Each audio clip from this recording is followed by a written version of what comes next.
नमस्कार, 10th class के विज्ञान विषय में आपका फिर से स्वागत है। पिछले जो वीडियो था उसमें हमने लेसन नंबर 3 की कुछ टर्मिनोलॉजी के बारे में बात करी थी। आज हम चर्चा करने वाले हैं कि इस लेसन के अंदर जो है इसमें कौन कौन से नियम दिए गए थे, उन नियमों की हम यहाँ पर चर्चा करने वाले हैं। तो इसमें यहाँ पर अपना जो विषय वस्तु रहेगा, प्रभाविता का नियम, प्रभाविता के नियम का उदाहरण, प्रभाविता के नियम का निरूपण चेकर बोर्ड के माध्यम से समझेंगे और प्रभाविता के नियम के निरूपण एक संकरण के द्वारा इसके बारे में चर्चा करेंगे। तो अब आज हम जो है इसके बारे में बात, प्रभाविता का नियम देखो, कोई भी जो है जंतु अपने जो है पादप हो, तो जंतु हो, पहले क्या करता है, वो अपने प्रभावी गुणों को प्रकट करता है और उसके बाद उसके अप्रभावी लक्षण नजर आते हैं। तो यहाँ पादप की बात कर रहे हैं हम। तो पादप के अंतर्गत यहाँ प्रभाविता के नियम को समझाने के लिए मेंडल ने अपने मटर के पादप में इसका प्रभाविता का नियम को समझाया था। प्रभाविता का नियम मेंडल द्वारा प्रतिपादित एक संकर संकरण के परिणामों पर आधारित है। यानी इसको जो प्रभाविता का नियम जो समझाया था वो केवल एक संकर संकरण, यानी केवल एक ही लक्षणों को लेकर इसने यहाँ पर इसके नियमों को समझाया था। अब ये एक लक्षण कौन सी से, पादप की यहाँ पर लंबापन के बारे में समझाया था, यानी पादप की जो लंबाई के बारे में। अब पादप की लंबाई का मतलब यहाँ पादप लंबा होगा या फिर बूढ़ा होगा, उस आधार पर इसने इस नियम को समझाया था। इस नियम के अनुसार जब एक लक्षण के लिए विपर्यासी समयुग्मजी यानी समान लक्षणों वाले पादपों में संकरण कराया जाता है, तो जो लक्षण F1 पीढ़ी में अपनी अभिव्यक्ति दर्शाता है प्रभावी लक्षण कहलाता है, तथा जो लक्षण F1 पीढ़ी में अपनी अभिव्यक्ति नहीं दर्शाता है उसे अप्रभावी लक्षण कहते हैं। तो जैसे मतलब यहाँ पर हम चेकर बोर्ड के माध्यम से समझते हैं कि जब F1 पीढ़ी के अंतर्गत कोई भी समयुग्मजी जो है पादप हैं उसके लक्षण प्रकट होते हैं तो वो प्रभावी लक्षण कहलाते हैं, और जो प्रकट नहीं होते हैं उसे हम क्या कहेंगे, अप्रभावी लक्षण कहते हैं। उदाहरण के माध्यम से हम समझते हैं, सम शुद्ध या समयुग्मज पौधे लंबेपन का है जिसको कैपिटल टी पौधों पौधे को शुद्ध या समयुग्मजी बोने, तो ये भी समयुग्मजी हैं, तो ये बोनापन का पौधे से संक्रमण कर जाता है। तो प्रभाविता के नियम के अनुसार F1 पीढ़ी में सभी पौधे 100% अशुद्ध लंबे या विषम युग्मजी कैपिटल टी स्मॉल टी प्राप्त होते हैं। जैसे यहाँ पर शुद्ध बोना पौधे की बात करते हैं, तो शुद्ध लंबा पौधा जो है वो कैपिटल टी और स्मॉल टी ये बोनापन इसका पौधा है। लेकिन दोनों ही एक प्रकार से क्या है, यहाँ पर समयुग्मजी हैं। लेकिन जब इसकी F1 पीढ़ी प्राप्त होती है तो F1 पीढ़ी में यहाँ पर विषम युग्मजी जो है लक्षण वाले प्राप्त होते हैं। तो यहाँ पर शुद्ध लंबा पौधा और बोना पौधा यहाँ पर लेते हैं, जन पौधे हैं दोनों, इसमें से एक एक यहाँ पर जो गैमेट लिया जाता है, मादा युग्मक नर युग्मक। अब जैसे ही यहाँ पर इनके दोनों के मध्य क्या कराते हैं, क्रॉस करवाते हैं, जैसे यहाँ पर कैपिटल टी स्मॉल टी, तो कैपिटल टी स्मॉल टी। अब देखो यहाँ पर स्मॉल टी है, यहाँ पर क्या है कैपिटल टी, लेकिन यहाँ पर कैपिटल टी स्मॉल टी क्यों लिखा, क्योंकि प्रभावी लक्षणों को पहले लिखा जाता है, इसलिए यहाँ पर कैपिटल टी स्मॉल टी बाद में और कैपिटल टी पहले। ठीक उसी प्रकार से यहाँ पर इसका स्मॉल टी का कैपिटल से करवाएंगे तो पहले कैपिटल टी स्मॉल टी आता है। ठीक उसी प्रकार इसका कराएंगे कैपिटल टी स्मॉल टी, तो इसका भी कैपिटल टी स्मॉल टी आता है। ठीक उसी प्रकार इसका कराता है तो कैपिटल टी स्मॉल टी। इसका मतलब है यहाँ पर जो यहाँ पर F1 पीढ़ी में जो प्राप्त हुई है ये F1 पीढ़ी है, उसमें जितने पौधे प्राप्त हुए 100% शुद्ध यहाँ पर लंबे पौधे हैं, लेकिन ये क्या संकरित यानी अशुद्ध हैं। आगे हम इसके जो है यहाँ पर लक्षणों के बारे में दे रखा है कि किस प्रकार प्रभावित लक्षणों को किस प्रकार से प्रकट करते हैं, और प्रकट करने के लिए इसमें आप चेकर बोर्ड के माध्यम से पेड़ बोने पौधे और नरयुग्मक F1 पीढ़ी प्राप्त होते हैं। तो इस प्रकार इसमें ये जो है पौधे F1 पीढ़ी वाली प्राप्त होती हैं। ठीक उसी प्रकार प्रवर्तक नियम का आधार इसमें बता रखा है। मंडलिक संकरण के प्रयोग का यहाँ पर आधार है वो एकल संकरण पर बैंगनी पौधे के मध्य युग्मक यहाँ लेते हैं, तो इसमें यहाँ पर जो है F1 की पीढ़ी इसकी प्राप्त होती है। तो जो स्वपरागण 75 जो है 25 शुद्ध बोने और बैंगनी प्राप्त होते हैं, जीनोटाइप फिनोटाइप इसका प्राप्त होता है। तो जिस प्रकार से हमने यहाँ पर प्रभाविता के नियम के बारे में चर्चा करी, ठीक उसी प्रकार से दूसरा इसमें नियम दे रखा है पृथक्करण का नियम। पृथक्करण का जो नियम है वो किस प्रकार से F1 पीढ़ी में और F2 पीढ़ी में यहाँ पर प्राप्त होते हैं उसके बारे में चर्चा करेंगे।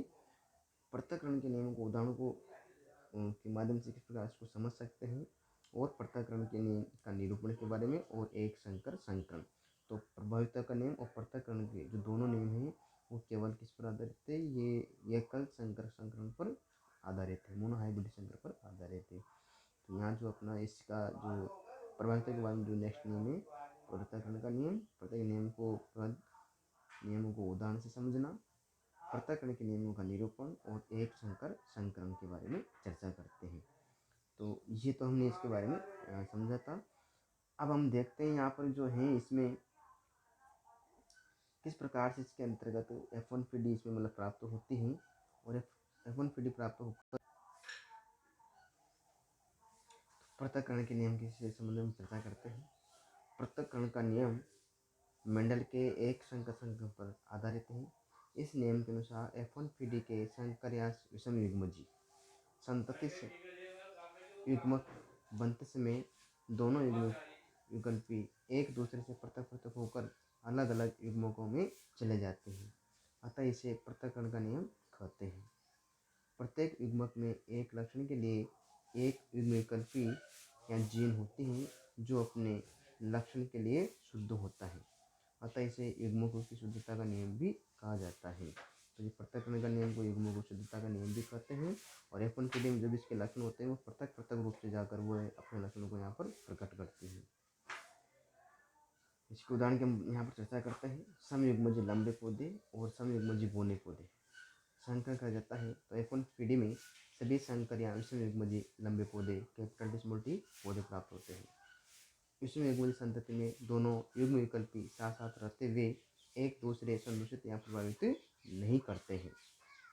युग्मक बनते समय दोनों युग्म विकल्पी एक दूसरे से पृथक होकर अलग अलग युग्मकों में चले जाते हैं, जिस कारण से F2PD में बौने पौधे का लक्षण फिर से प्रकट हो जाता है।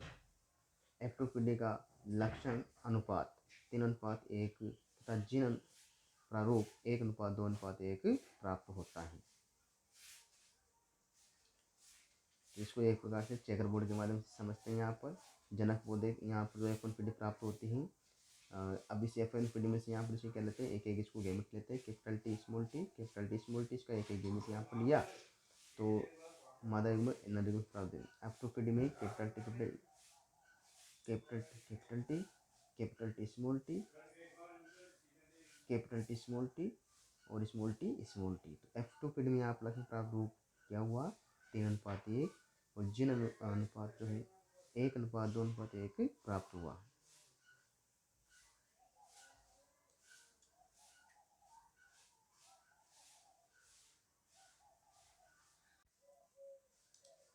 तो ये दो नियमों के बारे में चर्चा करी हमने। अब नेक्स्ट का जो नियम है वह है स्वतंत्र अपव्ययन का नियम। स्वतंत्र अपव्ययन का जो नियम है ये डायहाइब्रिड क्रॉस पर आधारित है। इसके भी उदाहरण के द्वारा इस नियम को समझते हैं और स्वतंत्र अपव्ययन के निरूपण किस प्रकार से किया जाता है। स्वतंत्र अपव्ययन का नियम मेंडल के द्विसंकर संकरण पर आधारित है। इस नियम के अनुसार यदि दो या दो से अधिक विपरीत लक्षणों युक्त पादपों का संकरण कराया जाता है तो एक लक्षण की वंशागति पर दूसरे लक्षण की वंशागति का कोई प्रभाव नहीं पड़ता है। प्रत्येक लक्षण के युग्म विकल्पी एक दूसरे के प्रति स्वतंत्र रूप से व्यवहार करते हैं, अतः इसे स्वतंत्र अपव्ययन का नियम भी कहा जाता है। यानी युग्म विकल्प दूसरे को क्या नहीं करते, उसके स्वतंत्र व्यवहार से स्वतंत्र रूप से उसका व्यवहार करते हैं, तो इसे स्वतंत्र नियम कहते हैं। उदाहरण के माध्यम से हम समझते हैं इसको। मटर के समयुग्मजी पेले व गोल पीज जिसको कैपिटल टी कैपिटल वाई और कैपिटल आर वाले पौधे का हरे झुर्रीदार, तो यहाँ पर जो है हरे और झुर्रीदार को स्मॉल वाई और कैपिटल आर बीज वाले पौधे से अंकन कराया जाता है। तो F1PD में सभी पौधे पीले और गोलाकार बीज वाले प्राप्त होते हैं। F1PD में परस्पर स्वपरागण कराने पर F2PD में 4 प्रकार के पौधे प्राप्त होते हैं, जिसमें 2 प्रकार के पौधे जनक पौधों के समान होते हैं और 2 प्रकार के पौधे जनकों से भिन्न प्राप्त होते हैं। तो इसमें यहाँ पर बताया गया है कि F2PD में जो दो लक्षणों को एक साथ में लेकर उसका संकरण हो जाता है, तो संकरण करवाने के बाद जो पौधे प्राप्त हुए तो उसके जो लक्षण दिखते हैं वो स्वतंत्र अपव्ययन के नियम प्रकट करते हैं। अब इसके अनुपात की हम चर्चा करते हैं। तो F2 जो यहाँ पीढ़ी होती है और F2 पीढ़ी में जीनोटाइप फिनोटाइप के अनुपात की चर्चा करते हैं। तो F2 पीढ़ी में जो जीनोटाइप और फिनोटाइप है, फिनोटाइप यानी लक्षण प्रारूप है, वो कितना है 9 3 3 1 अनुपात होता है। तो जीन प्रारूप जो है इसको शॉर्ट में बात करते हैं तो 12 24 12 12 1 हम इसको याद कर सकते हैं। देखिए इसका 1 अनुपात 2 अनुपात 2 अनुपात 4 अनुपात 1 2 अनुपात 1 2 अनुपात 1 इसका प्राप्त होता है। तो इसको निरूपित करने के लिए हम देखो यहाँ पर जो है इसमें डायग्राम दिखाए गए हैं जनक पौधे के माध्यम से किस प्रकार इसमें जो है पौधे यहाँ पर युग्मक प्राप्त हो रहे हैं और ये जो है झुर्रीदार वाले किस प्रकार प्राप्त होते हैं। स्वपरागण क्रिया करवाई जाती है इसमें और स्वपरागण की क्रिया कराने पर F1 पीढ़ी प्राप्त होती है और F1 पीढ़ी में कैपिटल वाई स्मॉल और कैपिटल आर प्राप्त होते हैं। तो यहाँ पर हम इसमें देखते हैं जो capital Y capital small capital R small, यहाँ पर भी सेम दोनों इसमें रहते हैं। जनक से इसका करवाते हैं, जब इसका युग्म प्राप्त होगा तो इसमें भी एक एक मिले थे कैपिटल और स्मॉल। यहाँ पर भी क्या लेंगे इसका एक एक इसका युग्मक लिया जाता है। तो इसमें जो है यहाँ पर युग्मक लेकर इनके मध्य क्या करवाया जाएगा क्रॉस कर जाता है। तो कैपिटल आर और यहाँ पर इसका चकरबोर्ड प्राप्त होता है। तो इस प्रकार से हम देख सकते हैं इनका क्रॉस करवाते हैं एक दूसरे से। तो ये और ये जो पीढ़ी प्राप्त होते हैं इस पीढ़ी को हम क्या कहते हैं F2 पीढ़ी कहा जाता है। और इसमें जो लक्षण अनुपात